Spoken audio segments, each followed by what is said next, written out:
This meeting's being live streamed. We're live streaming to LinkedIn, Twitter, Facebook, and YouTube. We're about to start the Gillmor gang. And let's see, I have not gotten confirmation of Facebook yet. Anyone else? I'm checking LinkedIn right now. I got it. Okay. And I got a LinkedIn confirmation. Okay. Yep. And Yes. Twitter, anybody else want to, this is a good time to share the feed, Okay. tweet, whatever. Okay, about to start. Places everybody. Steve, can I get you? Okay, that's good. All right, let's see. And what is on, Tina? Well, audio is on, and now audio wasn't on, and now mute is off, and audio is on. Mute is off, and we're gonna go in 3, 2, 1, and Hi. That was pretty much a false start. Let's try it again. Oh, it was fun. Yeah, it was. No, I need to have the length for the embed. Okay, do a clap. Okay, mute is off, and we're gonna go in 3, 2, 1, and Hi, Steve Gillmor here. This is the Gillmor gang. I'd like to welcome from and the, it's Sunday. it's a special Sunday edition. Thank you. I want to invite, let's see, Michael Markman from the state of Seattle to join us. I'm here. I'm joining. Glad to be here. Who else is on the show, Steve? Very, very well disciplined, I must say.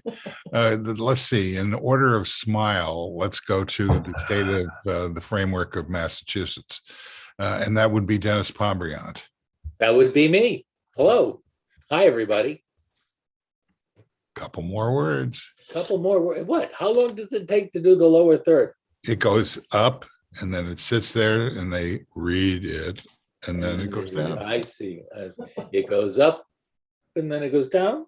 Is that it? Up and down? Frank, can we have a fire sign reference? Hey, Paolo, he shot the president. Oh, I like the way you put the card in there for texture. Better than the real thing, I have to admit. Okay, that was Frank Radis in London, England. Hello there, Steve. Gang stirs. Great to see you guys again. And it's not so weird to be on Sunday, as this, I think, is the third in a row. Yeah, that's true. Oh, I keep disagreeing about that, so I think that it's probably not. You doesn't know feel what that bad. makes us. You know what that makes us. Yes, It makes us a Sunday show. Yeah. Wow. We are now a Sunday show. Yeah. And we could call ourselves Meet the Mess. Yeah. Oh, The guy who's shaking his head with dismay and Oh, it's got to be Brent. yeah, that's it. It's from the state of Georgia, Atlanta. It's Atlanta, great show. That's Brent Leary. Hi, Brent. You left out disdain, but that's okay. We'll do that later. who's Dane? I was being nice. I'll correct that from moving forward. Never works. Anyway, people assume that I'm arrogant and elitist. Are you a member of the core club? That's all I want to know. Core Club or Coors Club? No, the core club. It's Okay. a private club in DC. It was prominently brought up in the hearings for the Supreme Court justice this week. Oh. Okay, and yes, we did. So last but certainly not least is in the state of Palo Alto. What is your name again? Keith Tier. Great to be here. I just want to comment that it's clear to me and probably to all of our viewers that Frank, prior to the show, took his amphetamine. No, that was Michael who took my amphetamine. I'm only coffee, only coffee. Yeah. You see that disappearing cup of coffee? Hold that up again. There you go. Come on. Oh, Has this is to a get it when you're playing. special magic trick. There we go. Low test, Special effects. not high test, but no test. We got some going on Or here. grotesque. Good. Good. Grotesque. Like it. Okay, so let's get started. Gee, I wish we had something to talk about. Yeah. Where to begin? Go ahead. So do we think that Biden's comments about Putin being taken out of office, that was an unforced error, or that was exactly how he felt? Because his Well, administration is out there saying that it was an unforced error. It feels like a walk back. Well, it could be both. I'm sure it's exactly how he felt. It's exactly how I felt and said at the end of the show last week. So I'm not upset to hear Biden say it. There is a lot of debate as to whether it's helpful or harmful, and we might get into that. But I was not disappointed to hear him say it. I was pretty happy. I think it's interesting when a Republican does something like that. We say he said the quiet part out loud, and when a Democrat says something like that, we have to walk it back. Maybe Biden was just saying the quiet part out loud.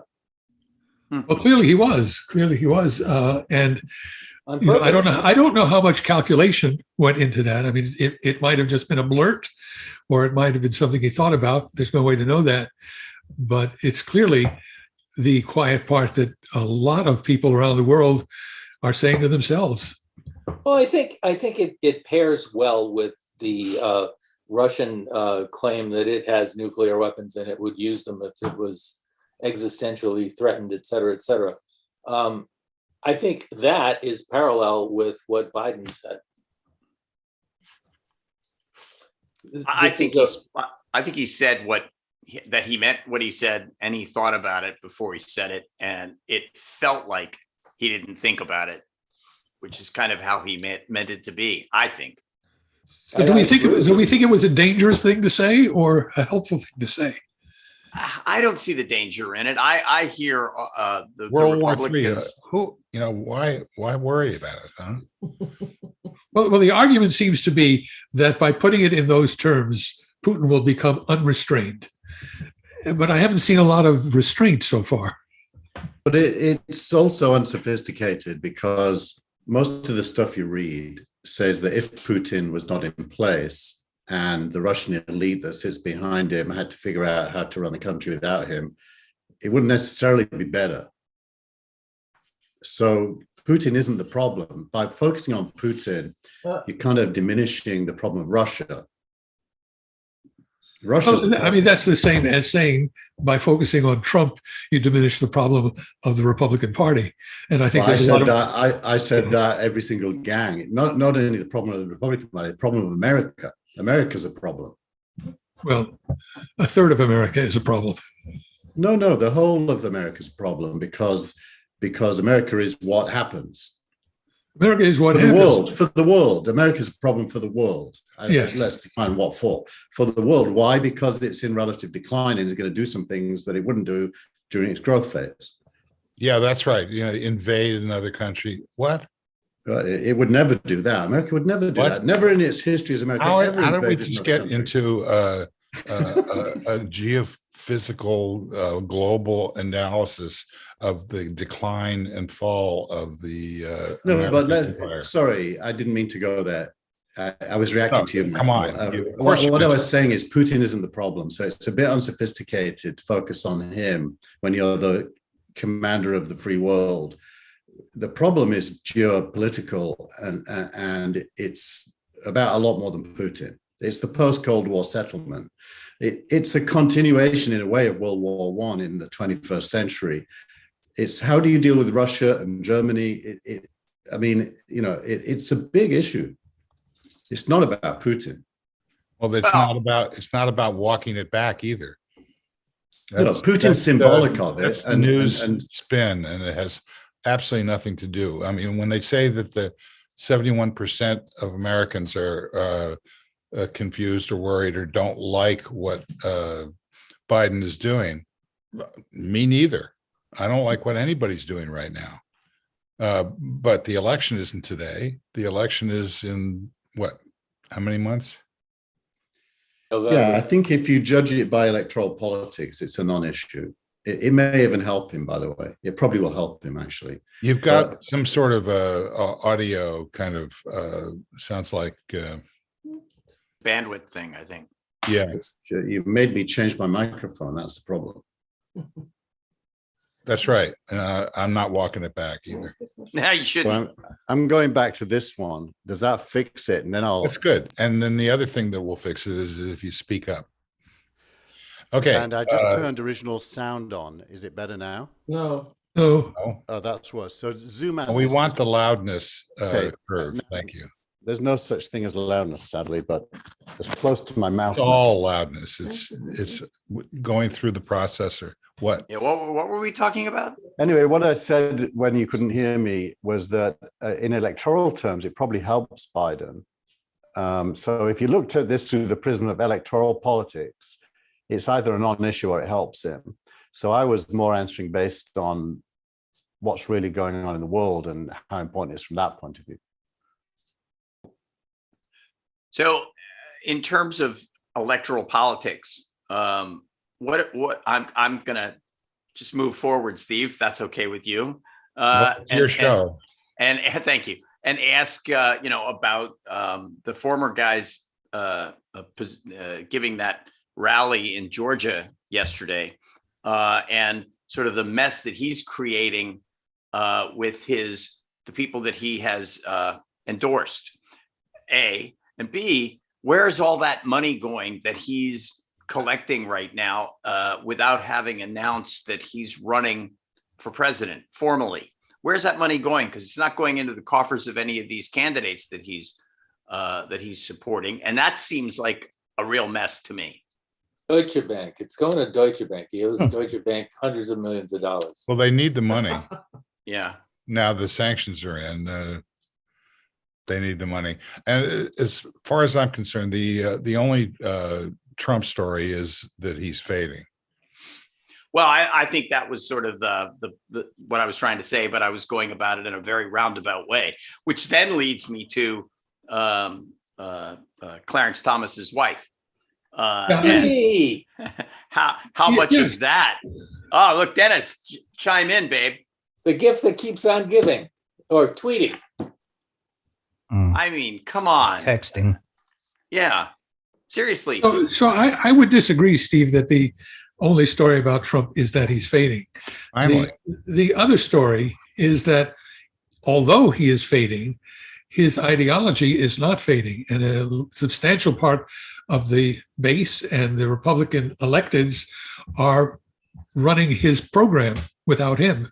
Yeah, but without him, they don't have an electoral clout. So I'll take Trump fading for 40, Alex. Yeah, I mean, look at what's happening. They're sounding increasingly shrill.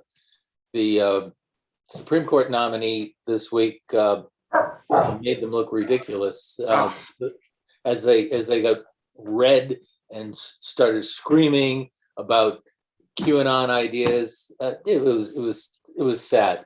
The whole Trump thing is either looking like a farce or because Trump aligned himself so closely with Putin, it's looking rather repugnant. Well, I agree with that. I agree with that. So my question is, given that, we said earlier that there's a large amount of dissatisfaction in the American electorate, which in polling comes out as unfavorables for Biden, because anytime people are unhappy with what's going on, they project it onto the president, fairly or not.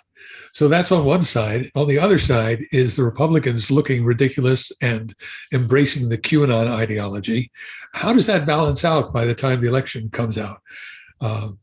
Should the Democrats be making more of what a radical, rabid collection of idiots the Republicans are, or should they campaign on the wonderful things that Democrats will do if they get the majority? Both So of those things are exactly good things to do, neither of which will they embrace.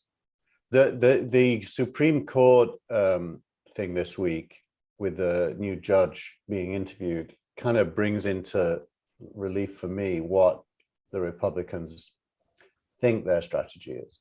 They think their strategy is culture wars, and that the Democrats will be weak on the economy and weak on culture wars. And so it's inflation and culture wars.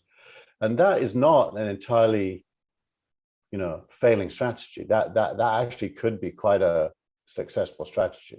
Well, remember, you always have to look at how the electorate divides into various factions. So culture wars doesn't work broadly. Culture wars works to activate, motivate, and fire up the minority base that they need. The inflation story. That's historically true, Michael, but I think the cancel culture stuff has driven it more mainstream. I think the cancel culture stuff is also fading, by the way. Cancel culture became irrelevant when Vladimir Putin tried to use it. Yes, it also became irrelevant when the New York Times embraced it in a lead editorial. What I should be more specific. When the left tried to control what is tolerable in discourse, Hey, Frank. On issues like racism in particular, most people, react against that at a guttural level, and so the left's narrative around what humanity should find tolerable I think that's the rich mine for the Republicans to mine in. I do. But what about the fact that, for example, when Ted Cruz went after her for critical race theory, and she came back with, hey, it's not something that they teach. It's something that's taught in college. Of all the stuff that we know and we've talked about, that sort of those buzzwords are things that will activate that base more than the truth. But I think it also puts an onus on us to talk about anti-racism properly. Because most people are anti-racist. So the real debate is, how do you capture the anti-racist majority and not let this speech control narrative win? So it's all about anti-racism, and I think focusing on racism and fixing it is actually the solution. I don't think that speech control by private companies is a problem.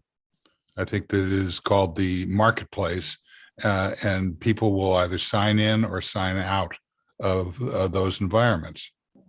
I'm not really even referring to private companies. I'm referring to the narrative that's out there in society, like my kids at Syracuse on the campus. And there's a huge college-based movement to stop people speaking on various things. Yeah, I understand. I understand the cancel culture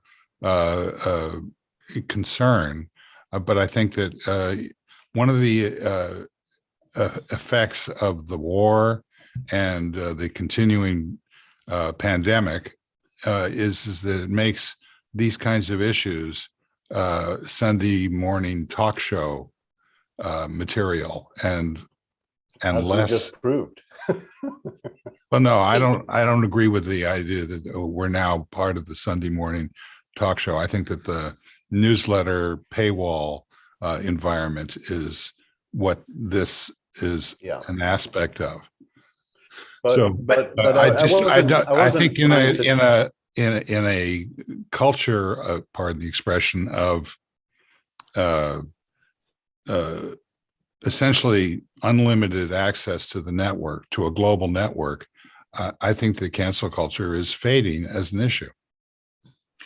I actually wasn't trying to take us to that place. I was more focused on the discussion about what the Republicans' situation is and what we can learn about their strategy from the Supreme Court stuff. That's all. I think that part of their strategy is the squeaky wheel strategy. That is, they're the loudest in the room. They're making the most noise. They're taking positions that whether they are actually factual or not doesn't matter, because they're forcefully positioning themselves to speak the loudest, to get the greatest reach and be heard the most. And I think that's part of the strategy. It is, but the question is that really squeaking, or is it chalk on a blackboard? When people hear that noise, do they recoil or do they run forward and embrace it? Yeah, I think people recoil. I think a third of them do not recoil. Yeah, Well, but that's true. But I think it's like filling a glass. How many times can you fill the same 30% or 28% glass? Does it get any fuller? No. I think what Michael's saying is that at the end of the day, what is the electorate?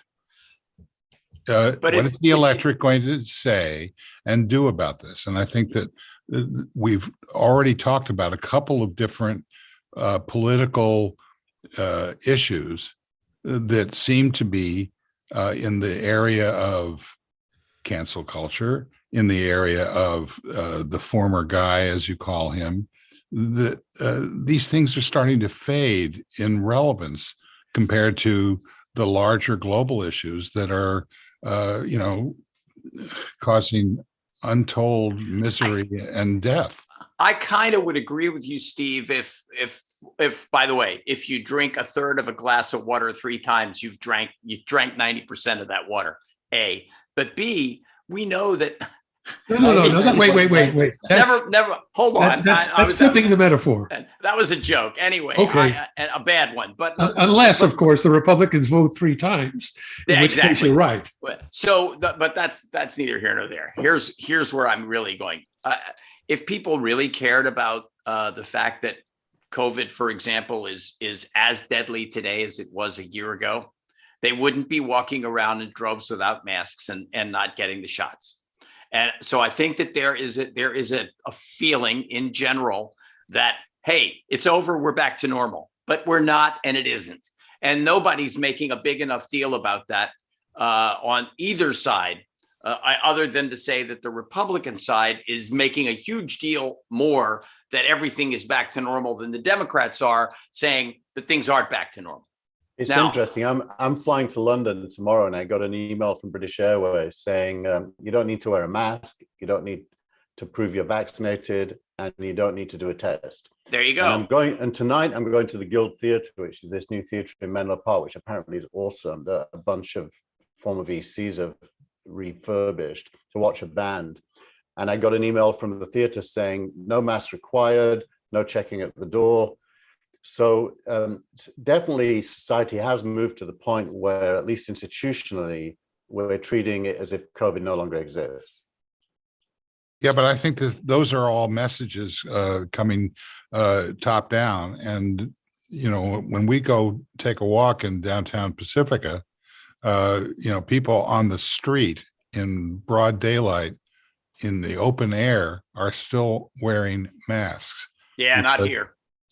Well, I've noticed it flipped this week. Last weekend, when I went shopping, almost everyone in the stores was masked, and this week it's a distinct minority who are still masked. How many people on this call have gone to a restaurant? No. Today, I went today.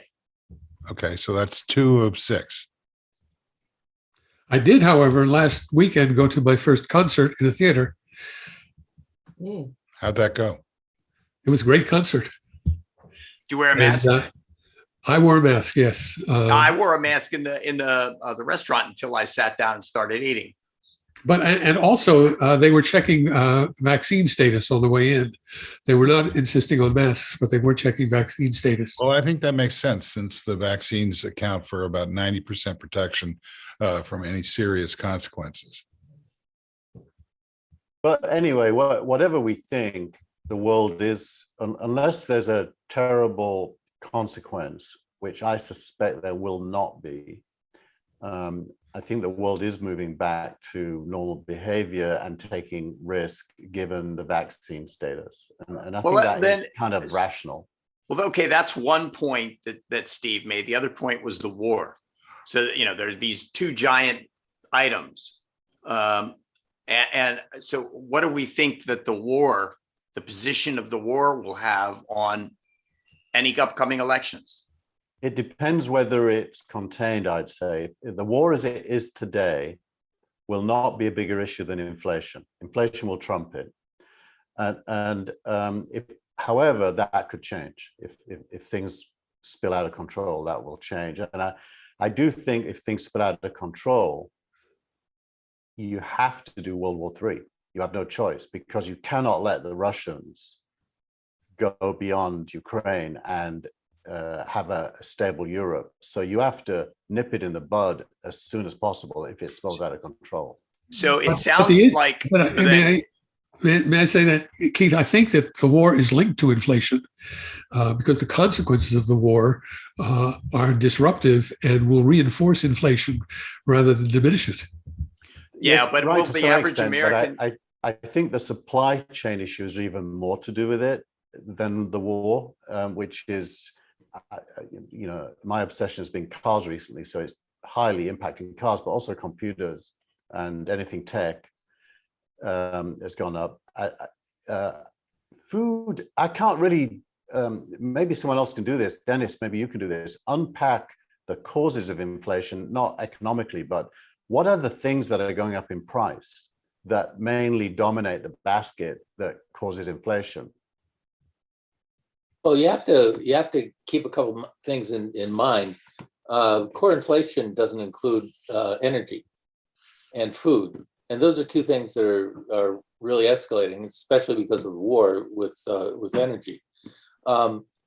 If you take that out, then you've got a lot of apparent supply chain issues. But now, I read an article last week from McKinsey. They produce a weekend report called the Weekend Charts. And one of the things that they focused on was the supply chain and what companies are using for supply chain management. And it was a huge surprise to me that the number 2 product that they use, an SAP product, has been announced end of life for 2027. The number 1 product that they used was spreadsheets. I was going to say that. By a huge number. It was like 72% use spreadsheets for supply chain. And the focus of the McKinsey report was that if you want better supply chain, you got to have better IT. How much of the supply chain right now, the supply chain problem right now, is due to the fact that we've got rickety rickety spreadsheets supporting it? Well, the least affected companies that I'm aware of are Apple and Tesla, which is kind of tells you that competent tech companies that lean into their product and think ahead have been less affected than standard, ordinary businesses. What does that mean? I don't know. I think it might be reinforcing your point, because I assume that Apple and Tesla both have incredible, relationships to all of their suppliers that exist in software, and the order patterns and deliveries and everything are pretty professionally done. You remember that Tim Cook's career pathway through Apple was based on his management of supply chain. And that's what put him in position to succeed Steve Jobs.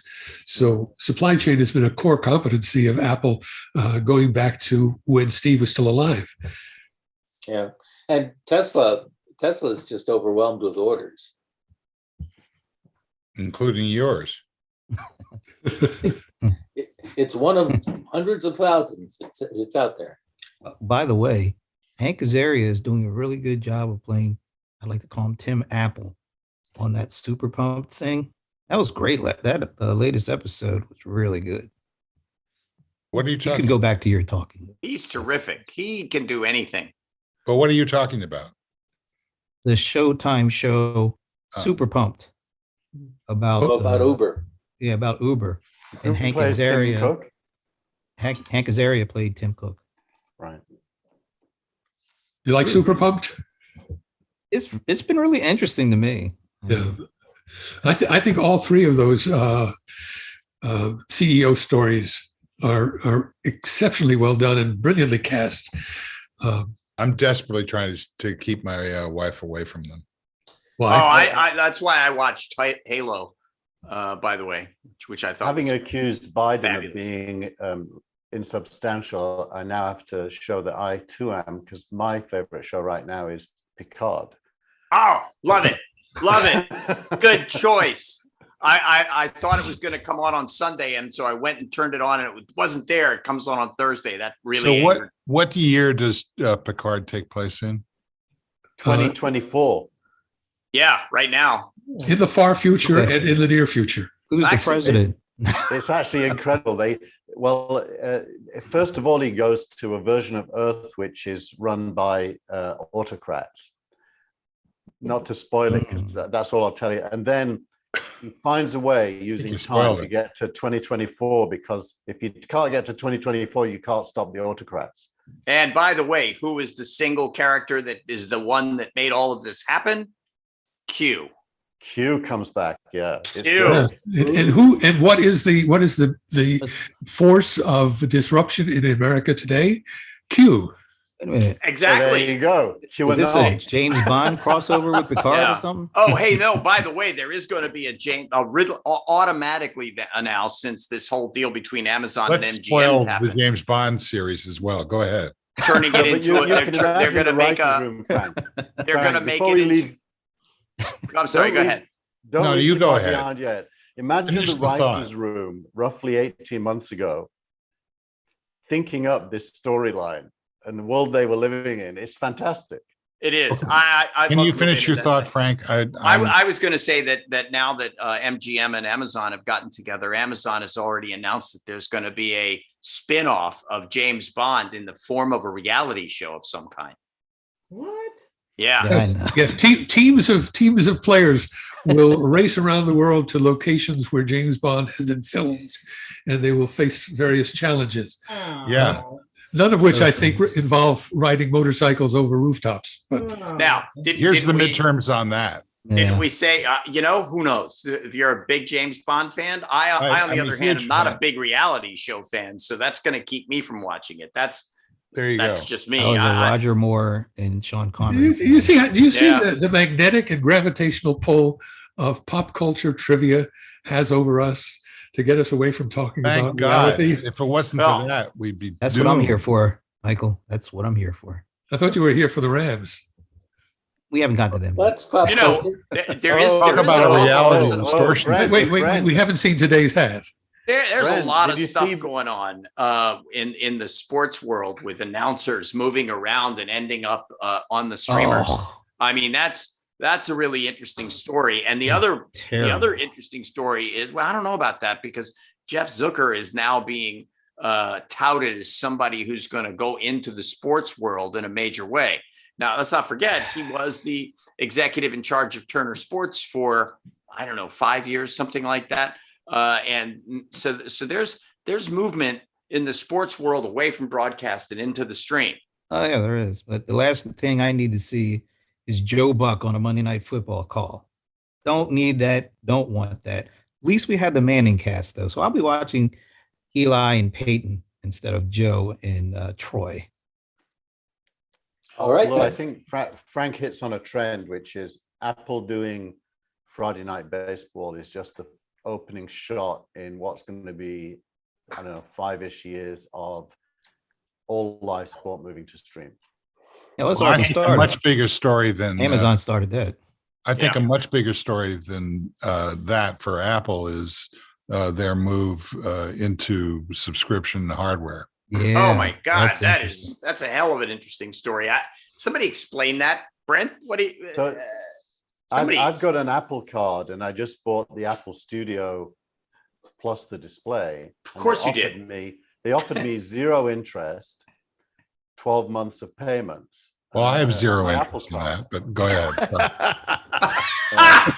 Sneak But peek. it is a subscription. It's a subscription over 12 months, which you then own it. So it's more like lease purchase, I guess. Well, but, AT&T started but I that did it already just to with see my what would Apple happen. phone. No, I got the same deal, but it's over I don't know, I think 3 years from AT&T with my Apple. Didn't 13 Apple do something in this ballpark a few years ago? I know Steve said he subscribed to a new iPhone every year. So I what do, is except for the what year is I new? haven't- I What haven't is- upgraded. I haven't upgraded this year. Yeah, so what is new about this version of subscribing to hardware? It's directly through Apple this time, right? When it gets to the Mac, then it's a big shift. And isn't that part of it, or are they just talking about Yeah, mobile that's phones? what. Yeah. I mean, first of all, who knows if they're even talking about it? The rumor is that they're interested in this. It sounded to Right. me like a lease kind of a situation. It's like leasing a car, except you're leasing an Apple product. Mhm. They want to that's keep right. you looped in for every 3 years when you're ready to get a new phone. Unless it's every year and you're Keith. Well, that's true. And One of my investments is a company that does subscriptions to cars in the UK. It's called on.to. And there you never own the car, you don't lease the car, you don't finance the car. You sign up for a subscription, which is roughly £1,000 a month. It's only electric vehicles. It covers any electric vehicle you want. You can trade them in on daily and change the vehicle.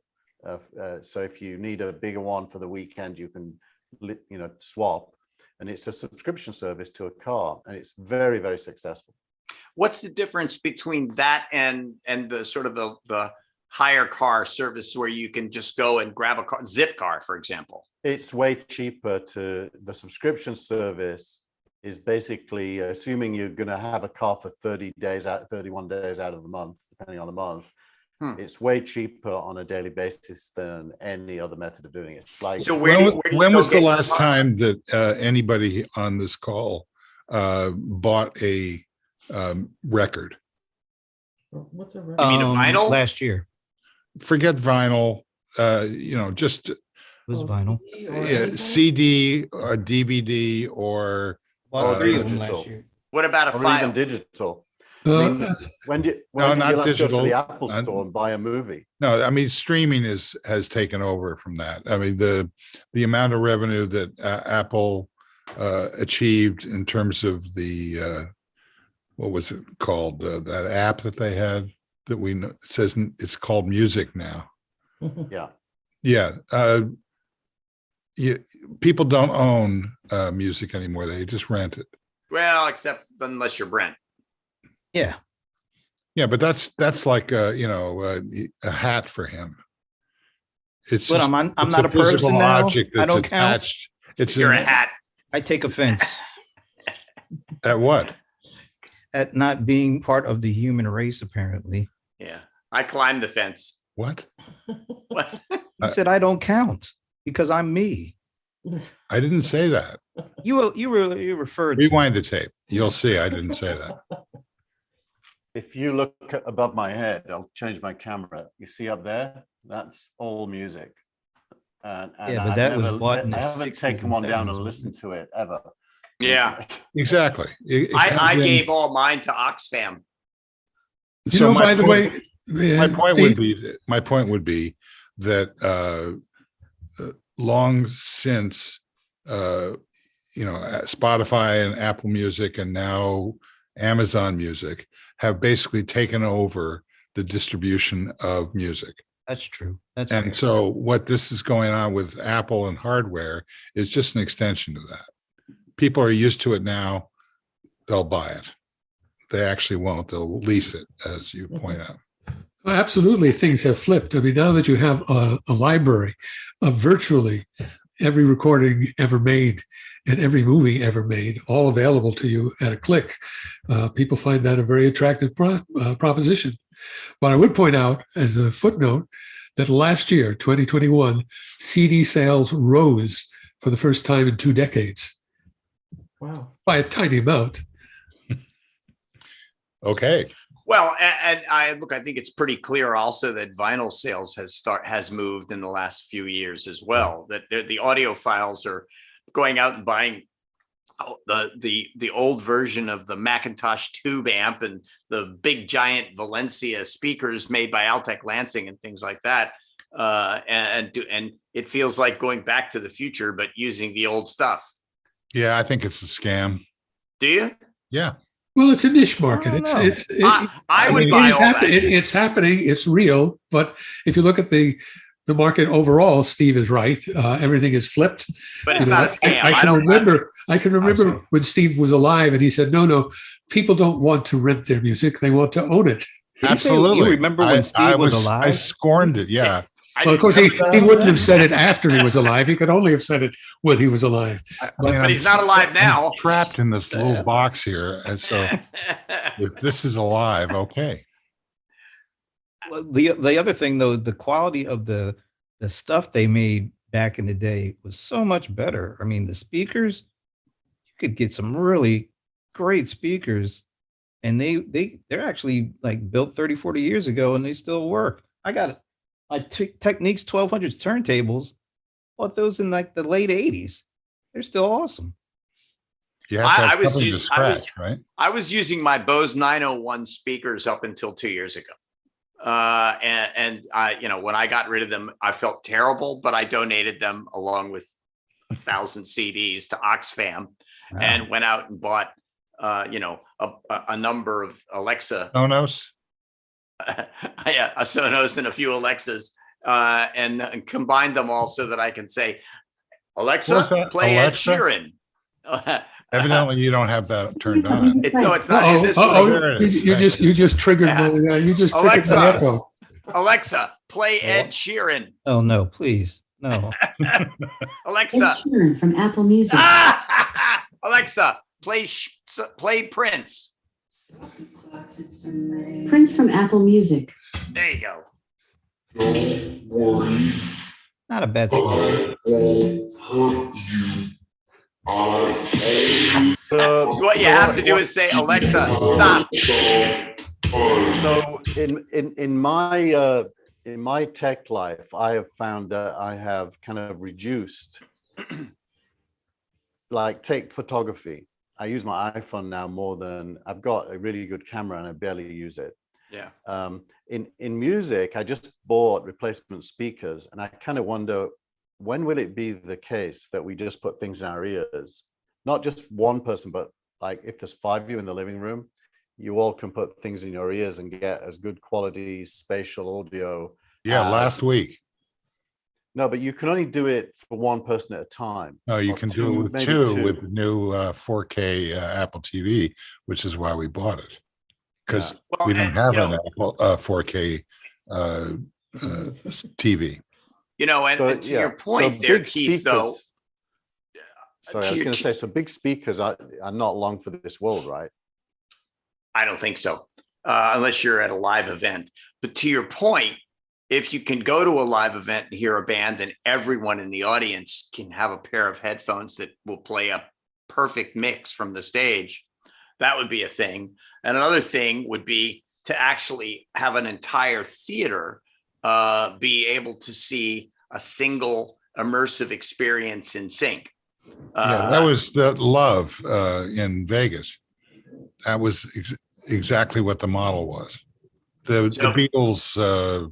The Beatles show in Las Vegas, it hasn't really caught on globally. It happens in a few places, but it seems my like prediction it will not catch on. Well, the question then becomes, will immersive media ever catch on as long as you have to wear a headset? Nope. Maybe. Well, what if you could wear eyeglasses that are just slightly more substantial than the ones we're wearing today? I'd wear those, especially if I could see something, which at the moment I can't. So I'll predict 3 years for that. I think you're probably. I think it's sooner than that. I agree. I don't. No, I think 3 years is a good estimate of when the horsepower and the hardware licensing scheme catch up to each other. I'd take 3 years. Let me see. I'd be happier if it was sooner, personally.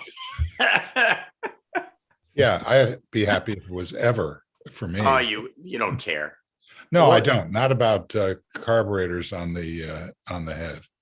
It's interesting. One of the cars I've got has a heads-up display, which is the first time I've ever had one, and it is kind of an interesting experience because you're driving and maybe 2 yards in front of you on the road, you see arrows saying, "Here's your left turn," or "Here's your right turn," or little red alerts come on because there's a car in your left or your right that's in your blind spot. It's amazing what you can do with a heads-up display that enhances the safety and the experience of driving the car. It's quite significant. Or when it comes up and it says squirrel. Squish that squirrel. Wait a minute. Don't crush that, dwarf. Oh, Hand me the pliers. please. This fire sign Limit stuff on again. how many Frank can No, do in there one is no show. limit. No. We should have a limit on the other words besides fire sign that Frank says. No, the amazing thing to me is Frank is either deteriorating and all he can remember is fire sign, or he's got an amazing memory at this ripe old age of 93. Yes, that's it. What? Hello? Okay.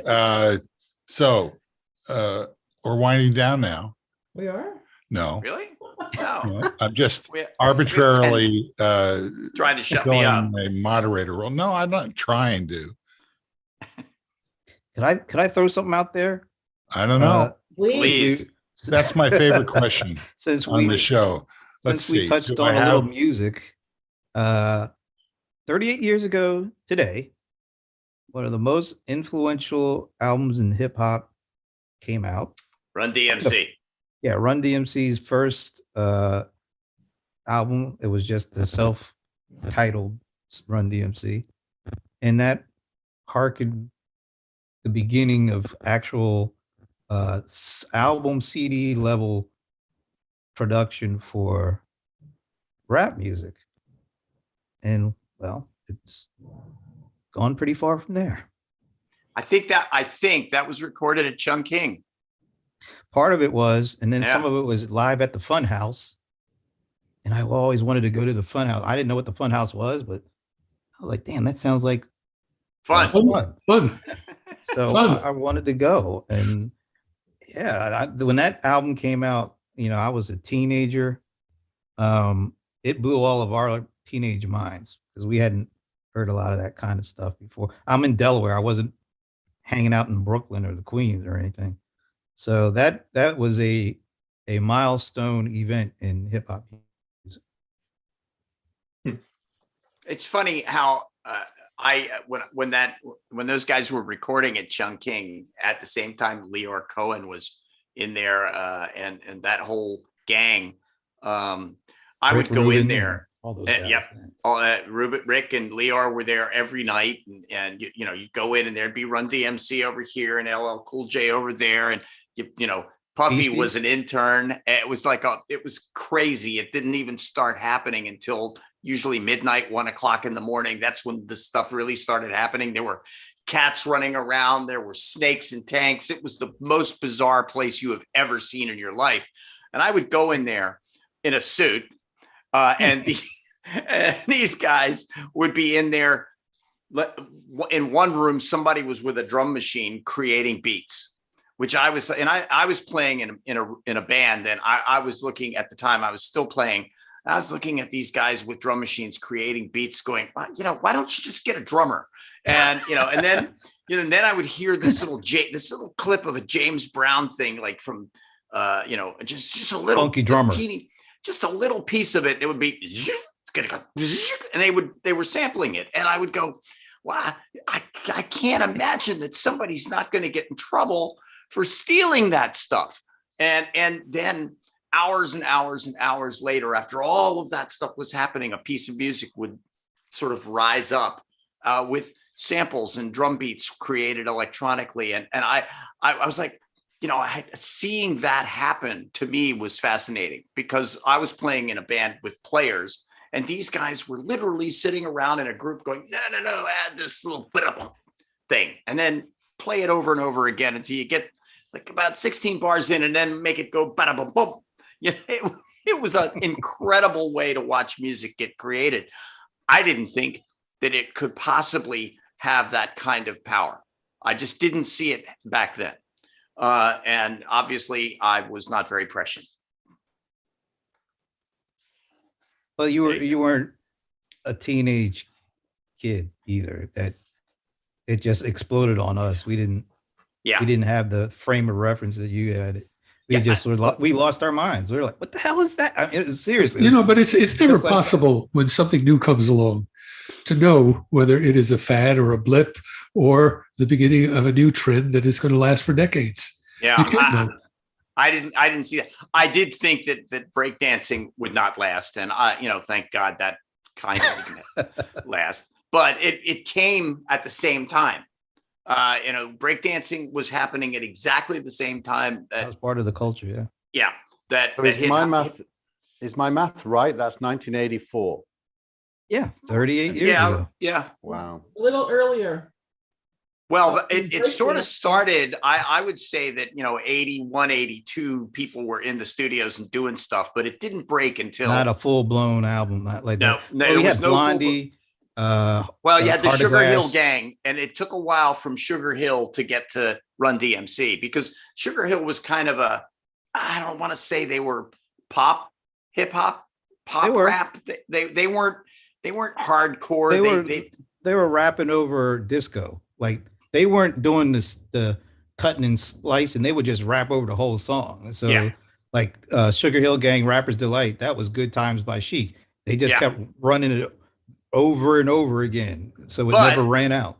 The idea of sampling was there when that happened. It was the over and over thing. It was like, wait a minute, if I can over and over one big piece of music, why can't I over and over a bunch of little pieces of one big piece of music, put them together into one thing and lay a beat under that, and then rap on top of that?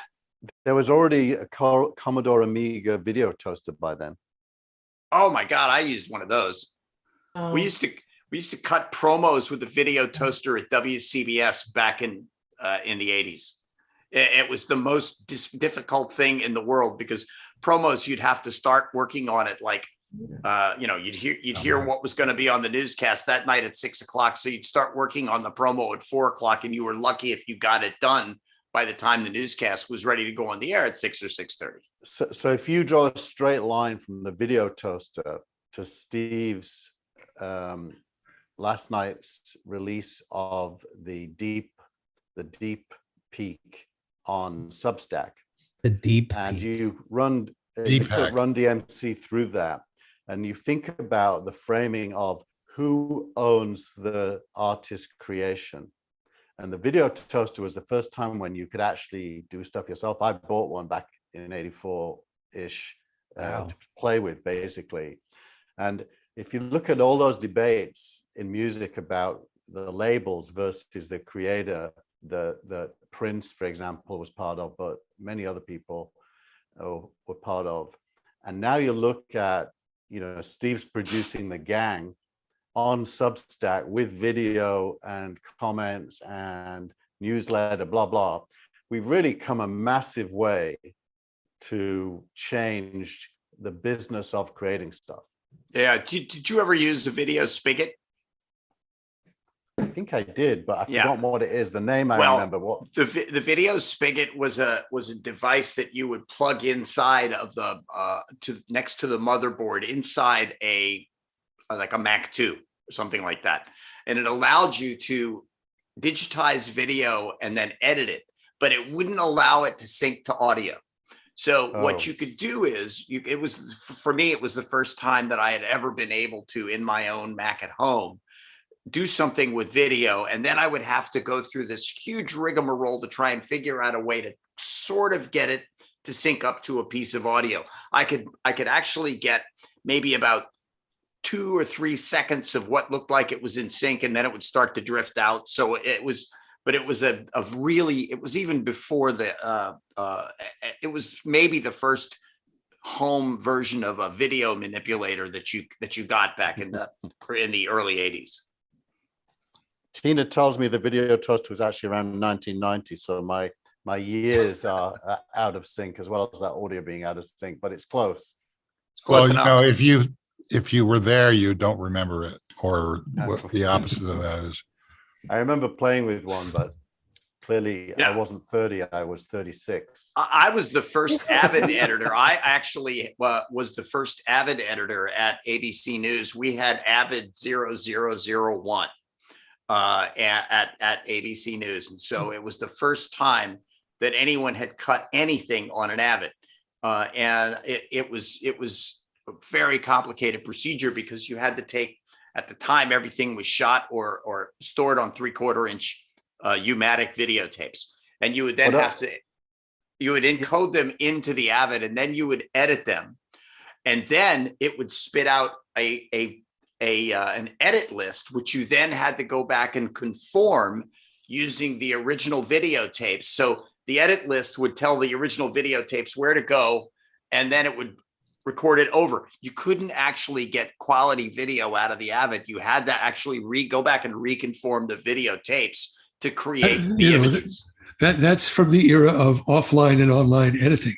Yeah. Where the original tapes were only used at the end for conforming, and the editors used some kind of copy, either a VHS copy or a digital copy, to spit out a list. Yeah. All that's gone. Now you do everything at high quality. It's amazing. Yeah, and it was so difficult. It was so difficult. But what I enjoyed about the fact that what Avid had done was I had been a film editor prior to being a video editor with using this Avid, is that Avid had decided that it would use the film nomenclature. So things were in bins, and clips were made, and it was done with sort of the idea that if you were an editor, you were probably a film editor. So you were learning how to get into this video age, which was really, good for me. It helped me ease into doing that. However, after having done maybe 2 or 3 projects with it, I basically said, hell, let somebody else cut this stuff. I'll just tell them what to do. My memory of the early Avid days was that it would crash a lot. All the You'd time. have to start over. Oh, well, it wasn't that you just had to start over, but you got to the point where you would have to save your project about every 2 minutes. Right. But even so, it would crash, and you had to have an Avid guy come in and fix the machine. It wasn't like the engineer down the hall that would come in and fix it. It would be the engineer down the hall that called the Avid guy, who had to come in when he had the time to come in to do something with this machine that nobody else had. But if you layer into that, I'm going to guess you got some more stories here, especially Michael and Frank. Layer into that Aldous PageMaker and desktop publishing, and fast forward now to Substack and email, and look at the origins of what we do today were all then. I can't remember what year Aldous PageMaker was, and then Adobe bought it, right? If I remember rightly. Yep. There was, as long as we're playing Remember When QuickTime was a postage stamp video in the middle of your screen, and that was all you could get out of it. Well, and those are the kinds of videos you would take QuickTime videos and encode them into the video spigot. So all you ended up with was a postage stamp size thing that you spit out anyway. And then once you tried to save it, you would eat up all the memory in whatever Mac you were working on at the time. Or you would have a zip drive, which was the most storage that you could get at the time in some kind of an external drive. It wasn't like you had a terabyte of memory. You had a zip drive with 750 megs or some crazy thing like that. But when PageMaker was combined with another, and I can't remember which software it was, it helped to create interactive video laser discs back then. I think we're just playing and rewriting the Four Yorkshiremen sketch. What is that? I used to live in a shoe. Yeah. What is the Four Yorkshiremen sketch? It is a sketch that Monty Python did, and actually it's older than Monty Python, about people competing with memories of their impoverished childhoods and getting more and more fanciful in how they are remembering it. Here's a snippet. I had to share a bedroom. Bedroom? Luxury. We lived in a shoe. Well, that word that Steve, he just said the word luxury. That's luxury to those Yes. of you who don't Yes. know. Yeah. Luxury. You know what? I think he speaks Yorkshire. I'm going to blame Brent for this entire tangent. Yeah, it's sorry. It's all about me. Run Did DMC. you think, Brent, that this is where this was going to go when you talked about the advent, pardon the expression, of hip hop? I could only help or hope it would, and you can just thank me, and I'll just say you're welcome, and we'll move on. Thank you. Okay, and in what direction? Any Why don't we recommendation? talk? I would love to just get one thing in about the Supreme Court hearings, and I don't know. I guess maybe I don't, because there was nothing really good that came out of that except for her and the way that. Well, I think she's fantastic. Yeah. Yeah, and the way I that she think handled all that. the way that she handled, the The 30% was masterful. And She the, basically said, right. Okay. That's not what judges But what do. I was answering was what I thought your first question was. And the answer to that is, or well, they're looking to I spin up- thought the hearings were excruciating. Yeah. Up until the point we got to Cory Booker at the end. yeah, he was He just- masterful He as just well. brought me to tears. He was so wonderful by not answering anything that the Republicans said, but celebrating the joy of the first Black woman nominated to serve on the Supreme Court. And he just shifted the whole context of the day to just a wonderful place that kept me smiling and crying at the same time. Will any Republicans vote for her? It Will they doesn't get matter. one vote? Up two to three. votes? Up to three. I Susan think Collins. I don't know. Romney Lisa Murkowski or might. something. Collins might. Yeah, but so Murkowski. what? I mean, the Murkowski point is, might. when Manchin said that he was, going to vote for the nomination, that was the ball game right there. Have we heard from Cinema yet? No, but Manchin will tell her. Manchin and Sinema have been, both of them, on board with all of the court nominations that the Biden administration has made. They've never deviated. They've always voted for them, as far as I know. Yeah. I don't know So- if she didn't lose her temper. If it was me, I would have wanted to. Throw stuff. Yeah, I would have wanted to say, look, this country doesn't have a critical race theory problem; it has a racism problem. Well, I think I think she knew in advance that part of the Republican strategy was to get her to replicate what Angry Black woman. what Kavanaugh did, and wail and scream and go, I like beer, I still like beer, and just fulminate and become the angry black woman. And I know she was I know she was aware of it, and she was ready to avoid it, and she did masterfully. I have to admit, some of the looks she gave before she answered, I was thoroughly impressed. I'm gonna try out some of those looks on this show. just give me one right now. I don't know if I have it in me right now, because there's not a lot of contempt and disgust right now. Oh, I'm sorry. I saw a couple of social media memes where that look was paired with other Black women giving that look, and it's a look I know all too well. It's part of the gestural vocabulary of Black women. So, Brent, on a scale of 1 to 10, just how Christian are you? Yeah. Excuse me? That was one of the That was one of the you dumb got. questions she got. Yeah. That was the opener from Lindsey Graham. What is your faith? The ultimate dummy. Your face. Ugh. And she answered. Well, the thing that I Apparently found, it's illegal to ask that question, by the way. it's not illegal in what? The court of CNN? I mean, Apparently Constitution. the Constitution doesn't allow any court of state CNN. service to be filtered through religion. yeah, that's what it says in the Constitution. But Right. what does it say in the CNN bylaws? Oh, I see. Nothing. And, Trump has been taking advantage of the fact that anything he says on TV is legal. Well, Lindsay had a strategy there, a stupid one, but he had a strategy because Amy Coney Barrett's hearings involved her religion and whether she could rule apart from Catholic doctrine. He was trying to bring that back and bring that into the conversation.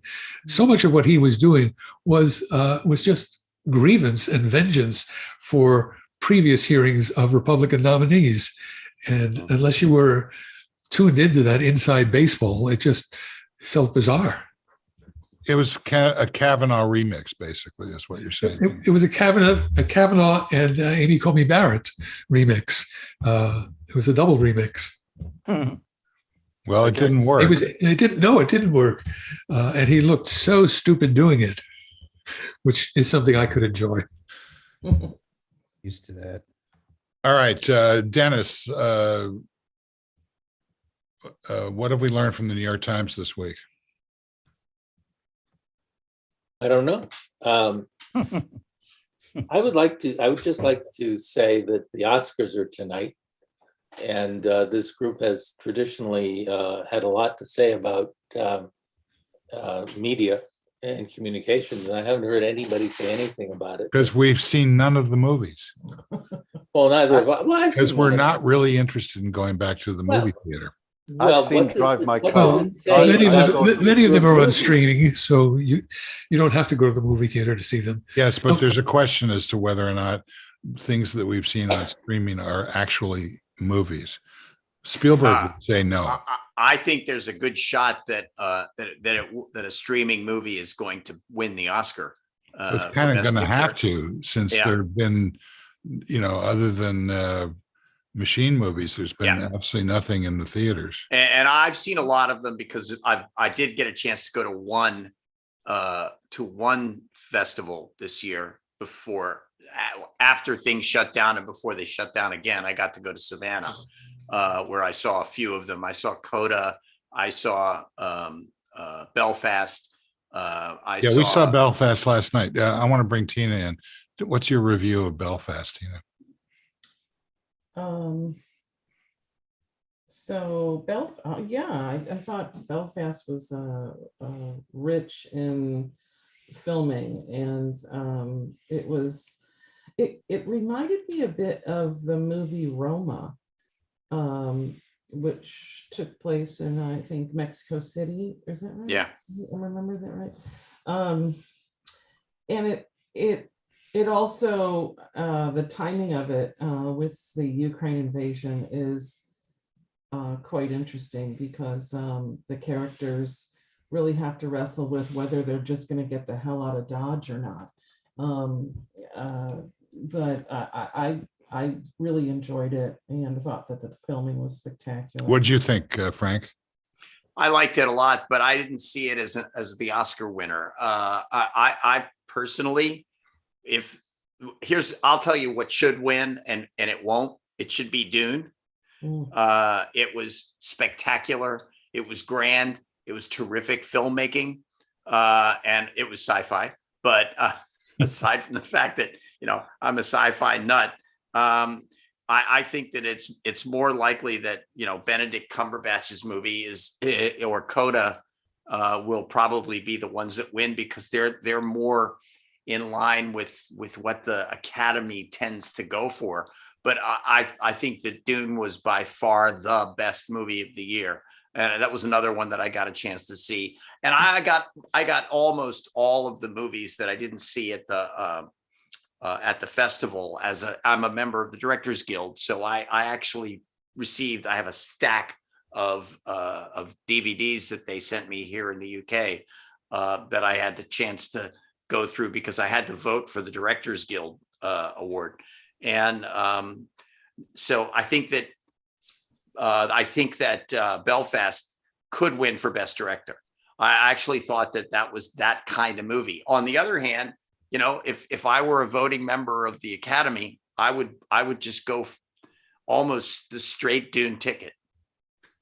The Belfast thing, the subtlety there is Branagh is Protestant, and Branagh, I think, is a Scottish name, and the Protestants in Northern Ireland historically hail from Wales and Scotland. They were put there by Cromwell and given land that was stolen from Catholics.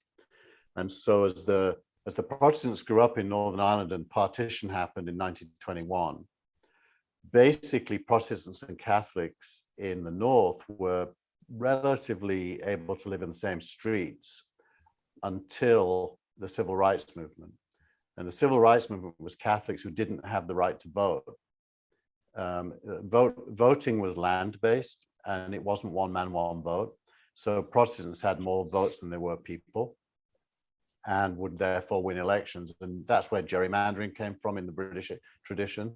So Branagh, as a Protestant growing up as the Civil Rights Movement was spilling over into the Civil War and the war with England, is representing a Protestant point of view that lives and understands Catholics. So it's actually quite remarkable as a narrative. It's very unusual as well to see a Protestant narrative that is sympathetic to a Catholic point of view.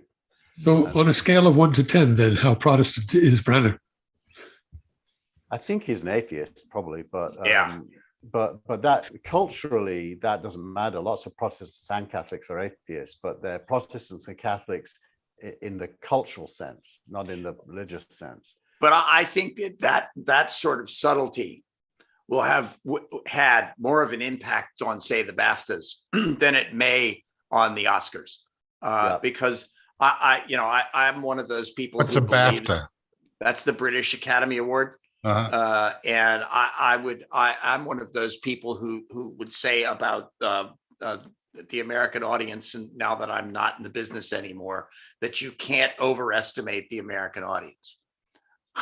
The other movie I watched, Frank, I don't know if you watched it, I watched Drive My Car, which is either Japanese or Korean. I'm forgetting now. That was really good. That was really good. Really. It's about love and regret. It's a fantastic movie. And so was Licorice Pizza, a very good small movie. I haven't seen that one. Worth watching. And it's a coming of age film. It's it's like when I tried to explain it to my wife, she said, "Oh, it's one of those teenage angst movies. I don't want to watch that." And then we watched it. It was like, oh, that was pretty good. But what I thought was really interesting this year was there were a lot of pretty good independent films out there that you got to see. They were available if you went to search for them, and they are on Amazon and Netflix. They're there. You can go and find them if you just know what to look for. Drive My Car is streaming, and Licorice Pizza is streaming as well on Apple TV. Yeah, and that's the thing, is that unless they're the big movies, they don't get the marketing dollars to get you to know that they're out there and you should go and see them. So did anybody see West Side Story?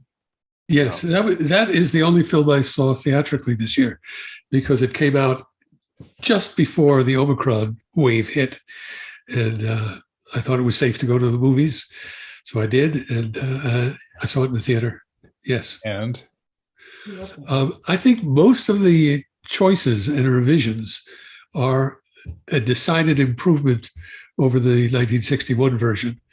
A few aren't. A few were, I thought, overdone for, let's say, cultural reasons.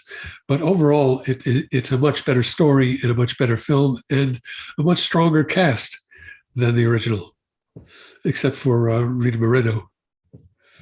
I thought it was really well shot also, and the sound was superb, and the music felt big. It was good. I don't think it was an Oscar winner. It may win for costumes, but I think, again, Dune probably, because somebody had to create those costumes from, an imagination as opposed to a time in history, on the Upper West Side of Manhattan. It was a good movie, but it wasn't Spielberg's best movie. Did it depict the racism of that era accurately, or did it water it down? No, I think it was based on race and class. Yeah. Definitely. I mean, the irony is the opening scenes of the 1961 version were shot in an area that was about to be demolished to build Lincoln Center on the Upper West Side of Manhattan. So they had all those tenements and schoolyards available as a movie set without any bother about traffic or controlling the environment. And that fact is incorporated into the opening of Spielberg's West Side Story, because in fact, it opens with a sign showing the future construction of Lincoln Center and the demolition of the neighborhood. So part of the heat on the Puerto Ricans and the Polish gangs was that their whole home turf was being demolished, and they were fighting over scraps that were left. So it was much more socially and economically and politically aware than the original version. In the original version, there was one fundamental concept that Jerome Robbins had, which was, let's update Romeo and Juliet. Yeah. So there wasn't a whole lot of specifics about the two gangs. It was just, the Montagues and the Capulets, two families that are fighting each other, and lovers coming together, one from each family.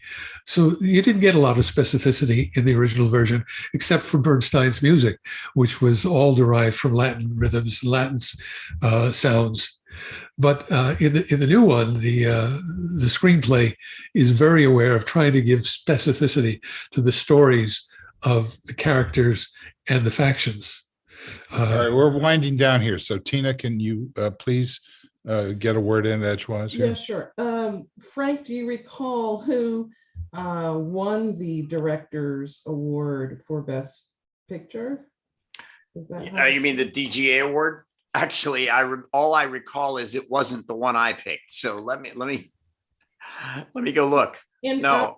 While you continue to have your conversation, I'm gonna find this out. Check that out. But also, did we miss the Screen Actors Guild Award? Because that's usually before the Academy Award. Did we? No, it's not. You're talking about the late lamented, the foreign press. I think she's talking about the SAG Awards. It's a separate. And they did happen. No, she's talking about what I just said, actually. It was Jane Campion. Well, ask her. Hey, what are you talking about, Tina? I was talking about what you were talking about. Thank you. What's that called? I Golden Globes. The foreign press. The Hollywood Foreign Press. Nobody cares about that. That's bullshit. I disagree. I think that it's the biggest story of all here. Well, maybe a big story, but it's not. Because they went to streaming and to so-called video. The Golden Globes. The Golden Globes. It wasn't just films. It was TV. And it was a drink-a-thon. It was a party where you could go and drink and do weird stuff. There are all sorts of reasons why it was. No, it was basically Me Too'd out of existence. But let me get in a word in here. Jane Campion won for Best Director, and for the Screen Actors Guild, the cast of Coda won. For television, the ensemble was Succession, and comedy was Ted Lasso. So it was, I would have said for TV, Ted Lasso and Succession deserved it. Coda, it's gonna be a big player tonight. It was a big player at the BAFTAs. What is Coda about? Coda stands for Children of Deaf Adults. So it's the story of a young girl who lives in a family of deaf adults and the trials and tribulations that she has navigating that scenario. It's a great. And the Directors Guild Award that you voted for. Who did you vote for, and who won? Dune. And Dune won. No, Dune did not win. It was Okay, so who Power of the won? Dog. Power of the Dog, Mhm. Jane Campion. Okay, and what is Power of the Dog about?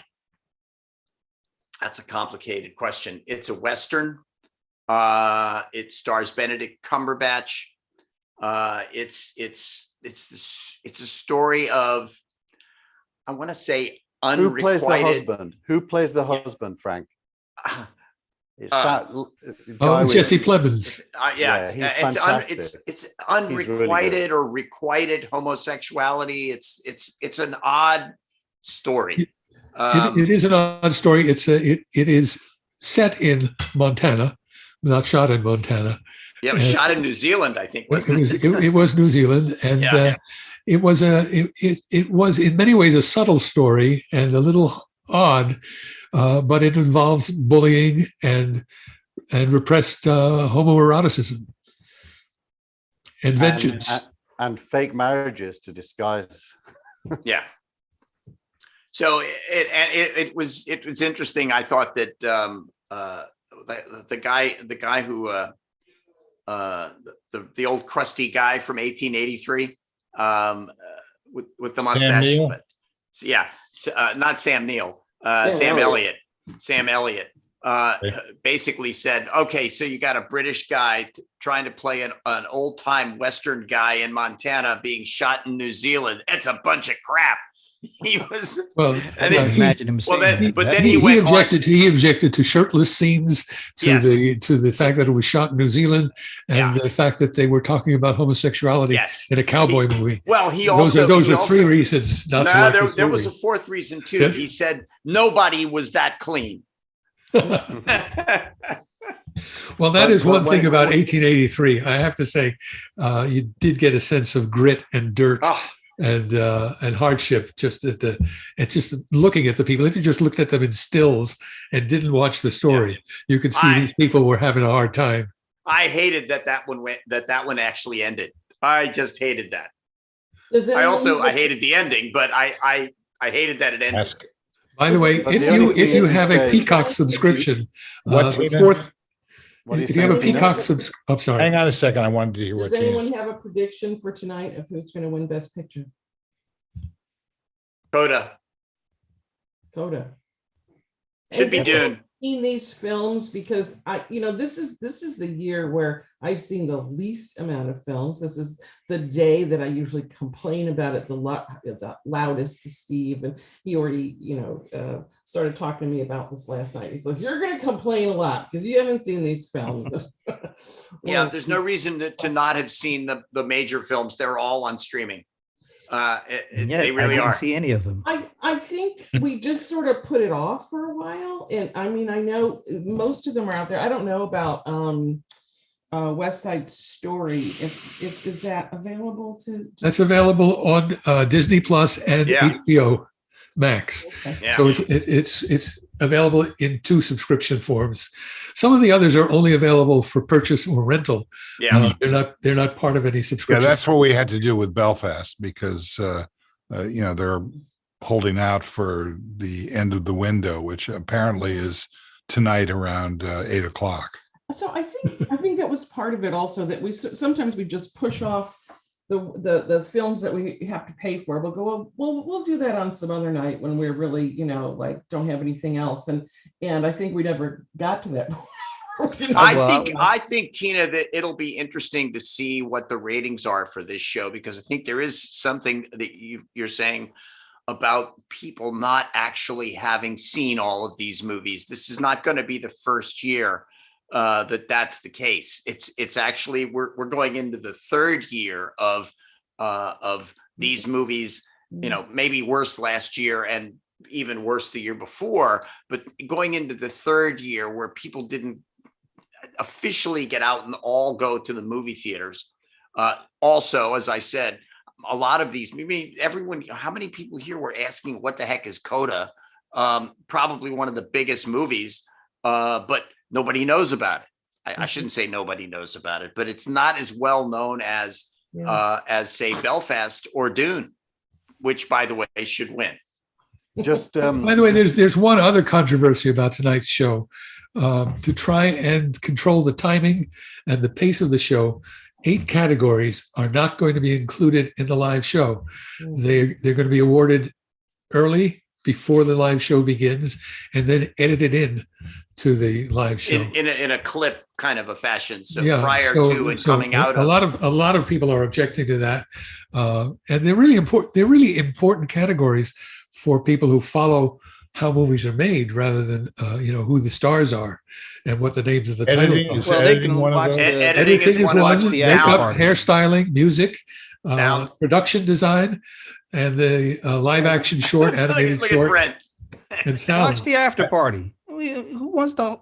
I mean, aren't these shows? Not that I watch them, but aren't these shows kind of long to begin with? Do you need to have everybody in there? Yeah, I like mean, that they're long, actually. Forget I actually like Brent, those. You're not disrespecting professionals, are you? You're not suggesting No, that some not at all. I'm professionals not are saying less that than they ain't others. important, but they could be seen on the after party. That's all I'm saying. You know what Well, we did at that for my taste, I love those awards more than the big stars and the directors, because the opportunity of these people who have worked so hard and who are behind the scenes and are passionate about what they do, to give them some recognition and watch them give their acceptance speeches, to me is more interesting than watching the stars say thank you very much. I don't And want I'd to like see to them thank either. my drama teacher For and my me- agent and my publicist.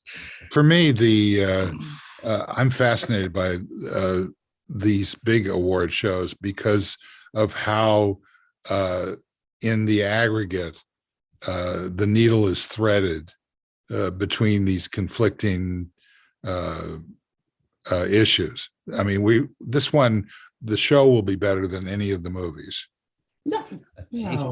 I'm just talking about in terms of an audience size. I would predict that, even though there's a very small segment here that's going to be watching it relative to the heyday of the Oscars, it's going to be on the upswing for all the reasons that you guys were talking about earlier, about the implication that the pandemic is behind us, and all of that kind of stuff. I think is going to factor into a general relaxing of the feeling that we're locked in this, plague that will never let up on us. By the way, relative to that, there has been a slight bump that can be traced to the BAFTA Awards. People who participated in it came down with COVID, so we might see that again at the Oscar show. And one final controversy: there is an actor whose career is based in Ukraine who might or might not appear by video, and probably won't. Well, they'll work him in there somehow. You mean a comedian? Come on, they'll be. Well, they'll work an it. I actor don't and think they'll comedian. be- Comic actor. And producer, for that matter. Yeah, it'd be interesting So to see what they do with that. They're gonna work him in there. Have any somehow. of you watched the show on Netflix called Godless? No. I have not. No, My wife's sister told us about it, and it's basically a Western. It's fantastic. Season 1 was done in 2017, so it's not recent. But if you like 1883 and you like Yellowstone, you will love Godless. I think I'll start Okay. watching tonight. And season 4 of Yellowstone shows up without commercials on the Peacock streamer starting today. I am curious as to the Oscars had incorporated some like a different feel in the past couple of years because we've had to with COVID, and some of it was kind of successful. So I'm wondering this year, I think that the actual award is back in the auditoriums, and is that right?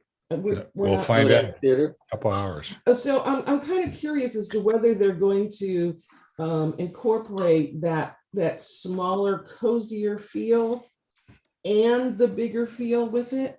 Because I think that we've seen a couple of awards shows, and now I'm probably confusing which one's which, but there were some ways that they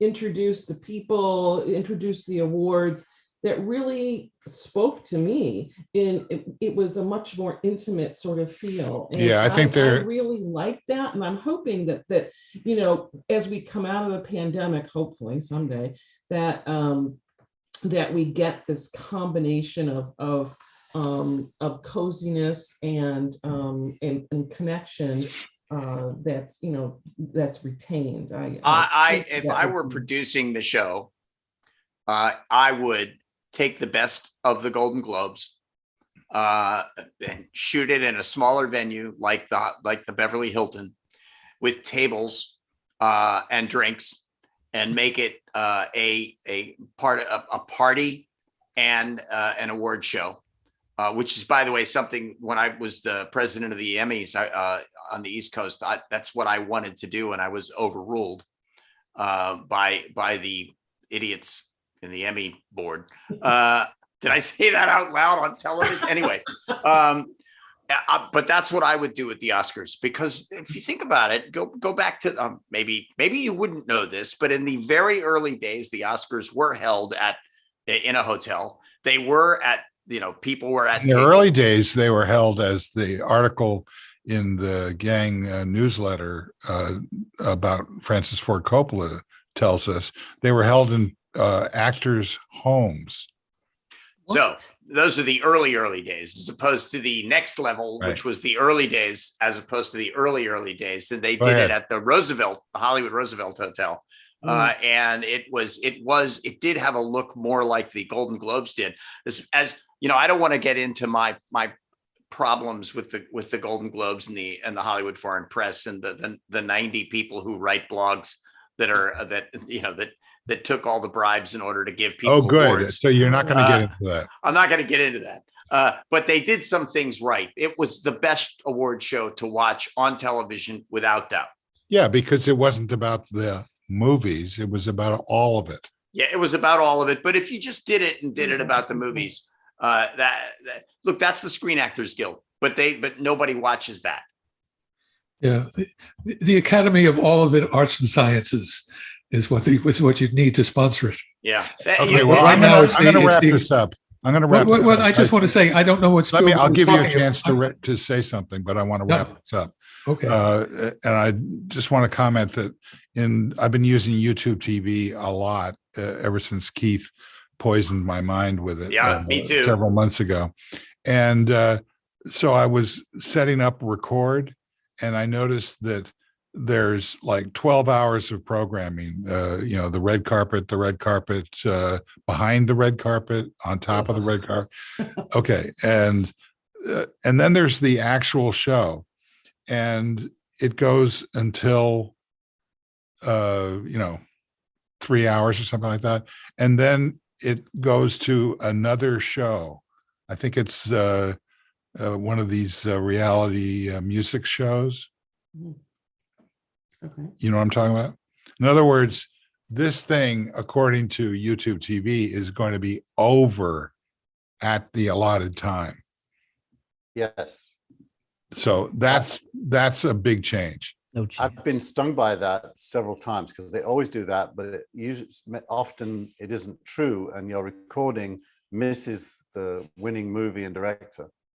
Ooh. Yeah, but I think that what Michael was talking about the moving of certain awards to off of real time, I think that they've got this one locked down pretty seriously. Yeah, good luck with that. You ever tried to back time a show? Yeah, well, at least we have a poll now. How many people think that the show is going to be over within 10 minutes or 15 minutes of the scheduled time, starting with Dennis? I have no way to know this. Okay. I will say yes. Okay, good. Keith. I'll say yes as well, but if you just said, will it finish on time, I would have said no. I think So within minutes 15 minutes is yes. Okay, so Yeah, that's 15 two minutes yeses. is a long window. Frank. 15 minutes, absolutely. You can drive a truck through 15 minutes. Mhm. Michael. Well, I think it probably will end within 15 minutes, but I set my DVR to extend for an hour because I'm not taking chances. And I agree with that. So I say no. That's a no to me. And Brent. It'll be over before it began for me because I ain't watching a minute of it. Oh, Whoa, okay. Neither am I I. need that. And And the other 1992. Bob's comment is, Michael, what's the DVR? And No, Tina. it's called a TiVo. It's called a TiVo. TiVo. Tina. Okay. yes. It'll be over within 15 minutes of the scheduled time. Yeah, I'd say it'll be over within 2 minutes of the scheduled time. We will find out. Yes, we will tonight. You guys tell me about that too. I will. I'll send you a Burning. restreamed multi alert. Yeah, it doesn't start until midnight for me, so I'm not going to watch. Okay, so No. Michael, I interrupted you, and No, I just had a little footnote to something that Frank talked about, back timing a show. In the very early days, there was a live TV detective show starring Ralph Bellamy. And the way they handled timing was that toward the end of the show, there was a search scene where he would go through the suspect's rooms and apartment for clues, and they would just let him search as long as necessary. That was where they cushioned the timing, and then they gave him a clue, a signal to wrap it up, and he would find the evidence, and they would always end the show on time. wow. But there were always more drawers for him to pull out if he needed to stretch. Stretch. Yeah. Okay, quick last thoughts, Dennis. Oh, this was good. That was quick. Dennis played the part of Brent today, by the way. I did. Yeah. Well, Brent It was gave his me birthday lots of gift. It's competition. ironic that Dennis spurred a 60-minute discussion about a show that Brent will not watch. What was really cool about what he did is he spurred it and then just stepped back and watched the whole. That's brilliant, Dennis. It In the- made me feel right at home. Well, That's, yeah, I that's learned very from a master. Brentian. That's right. Brentian. It's an homage, a Brentian homage. Brentian homage. Okay, Keith here, last thought. During the 15 years or so that I was a full-time political activist, I used to give speeches, and Does my that include speeches- now? And my speeches never finished on time. The problem I always had was my introduction took as long as the whole speech needed to take, and then I had to speed through the substance. So back timing shows is not my skill set. Tina. Oh, Yeah. really? Yeah. Last thoughts. Well, I don't know. I enjoyed the show. I'm excited for the Oscars. I'm more excited when I see all the shows, and I'm disappointed that I won't be hearing about the awards that Michael and I like a lot. Well, you will be hearing about them. They're going to edit them into the show. But it's not the same. It is not the same. And It's going to be the Oscar Unforced Errors show. Michael, last thoughts. I'm out. I'm out of thoughts. Okay. Stop thinking. And Okay, wait. I'll give you one. Severance is getting very good. It gets better and better the longer you stick with it. it would have to. It's so depressing. But, that's just me. We have to get back to it. And in an homage to Frank, but that's all I got. So I have Frank, one. I your do last have thought. Yeah. I want to say rest in peace to Taylor Hawkins. Mm. And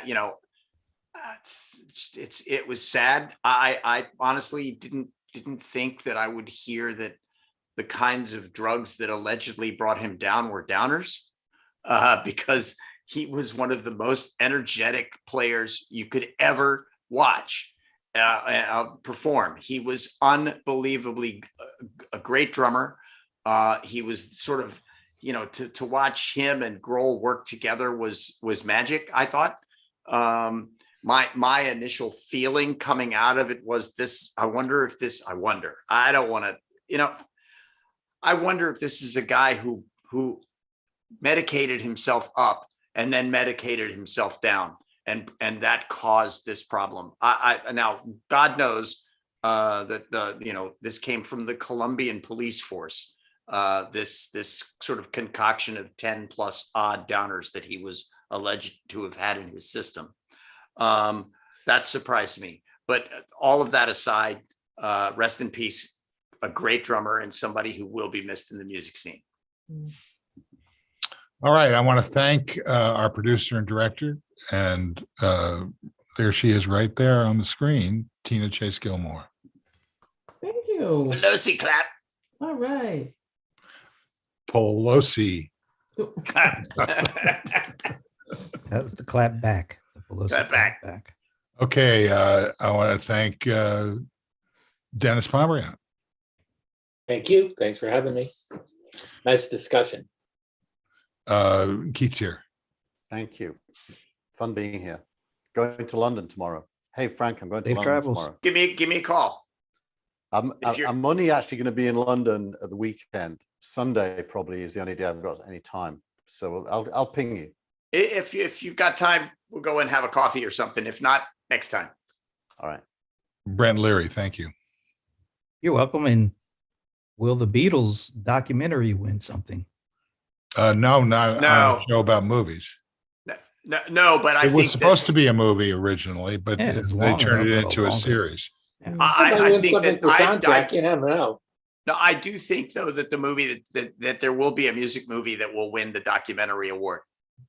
And what would that be? That would be the documentary about the Harlem Music Festival. Summer of that- Soul. Summer Yeah, of Soul. Summer Yeah. of Soul. Yeah, It was. we saw that this summer. It was good. It was, I saw a lot of the documentaries this year, and I actually thought that was the best one that I saw, especially from somebody that wasn't a documentary filmmaker that directed it. Hal Was that Tulcher. Questlove? Questlove. Yeah.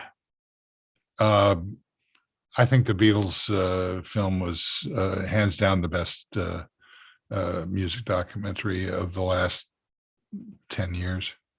Wait a minute, really? Yeah, Really? absolutely. Absolutely. Why am I not surprised you'd say that though? But factoring that out, I actually Right. think so. I mean, Yeah, I would have cut about 3 there are hours. going to out be of it. people who are going to be, I'm looking for the, for the long version. Steve But, I mean, factoring it was that out is a bit extraordinary. like- And George Harrison's instinct to wait until the director of that documentary cut before saying "see you around the clubs" as he quit the Beatles was, these guys were so focused on what was actually going on there. It was, watching McCartney crying because his whole life was going up in smoke. It was just extraordinary what That didn't put go on so film. badly for him in the long run. And I'm just going to say Oh, that Steve's depends. ability to factor out his bias is about the same as Clarence Thomas's ability to factor out his wife. His wife, yeah, there you go. What's your last thought, Steve? Michael Markman, thank you. He already did. Oh, thank you all. He's into the thank yous now. No, I know what I'm Right, doing. right. Yeah. So I thank you all for giving me a wonderful interval on my Sunday. Okay, and I'll see you on YouTube TV in just a couple minutes. Thanks to everybody who showed up, and especially those who didn't. We'll see you again next time. Bye-bye. And if it's Sunday, It's not Meet the Press. It's Meet the Mess. Dune. Bye-bye.